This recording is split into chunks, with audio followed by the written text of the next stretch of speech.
ഒരിക്കലൊരു ചിത്രകാരൻ ലോകത്തിൽ വെച്ച് ഏറ്റവും സുന്ദരമായ വസ്തുവിനെക്കുറിച്ച് ഒരു ചിത്രം വരയ്ക്കുവാൻ പദ്ധതി തയ്യാറാക്കി. ലോകത്തിൽ വെച്ച് ഏറ്റവും സുന്ദരമായ വസ്തു എന്താണെന്നറിയുവാൻ പലരുടെയും അഭിപ്രായങ്ങൾ ആരായുവാൻ ശ്രമിച്ചു. ആദ്യമായി ആ ചിത്രകാരൻ അതിനായി കണ്ടത് ഒരു പള്ളിയിലെ പുരോഹിതനെയായിരുന്നു. പുരോഹിതൻ പറഞ്ഞു, ലോകത്തിൽ വെച്ച് ഏറ്റവും സുന്ദരമായ വസ്തു വിശ്വാസമാണ്. അതില്ലാതെ നമുക്ക് ജീവിക്കുവാൻ കഴിയുകയില്ല. എല്ലാ ദേവാലയങ്ങളിലും പ്രഘോഷിക്കപ്പെടുന്നത് വിശ്വാസത്തെപ്പറ്റിയാണ്. ചിത്രകാരൻ രണ്ടാമത് ഒരു നവവധൂവരന്മാരെ കണ്ട് ഈ വിഷയം ആരാഞ്ഞു. അവർ പറഞ്ഞു, ലോകത്തിൽ വെച്ച് ഏറ്റവും സുന്ദരമായ വസ്തു സ്നേഹമാണ്. സ്നേഹത്തെ കവിഞ്ഞ് മറ്റൊന്നുമില്ല തന്നെ.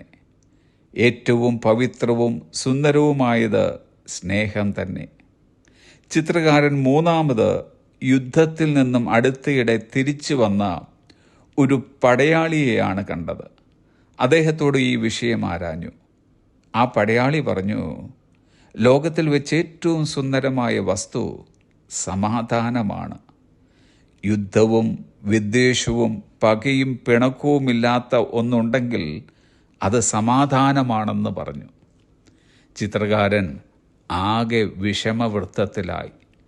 തൻ്റെ മുമ്പിൽ ഇപ്പോൾ 3 ഉത്തരങ്ങളാണുള്ളത്.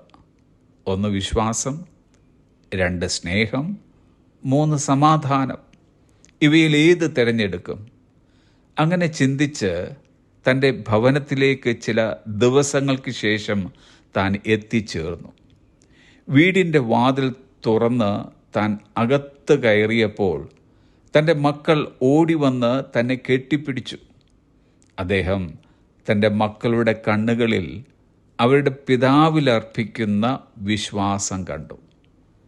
അങ്ങ് മാറി തന്നെ നോക്കി നിന്നിരുന്ന ഭാര്യയുടെ കണ്ണുകളിലും മുഖത്തും ആഴമേറിയ സ്നേഹം കാണുവാൻ കഴിഞ്ഞു.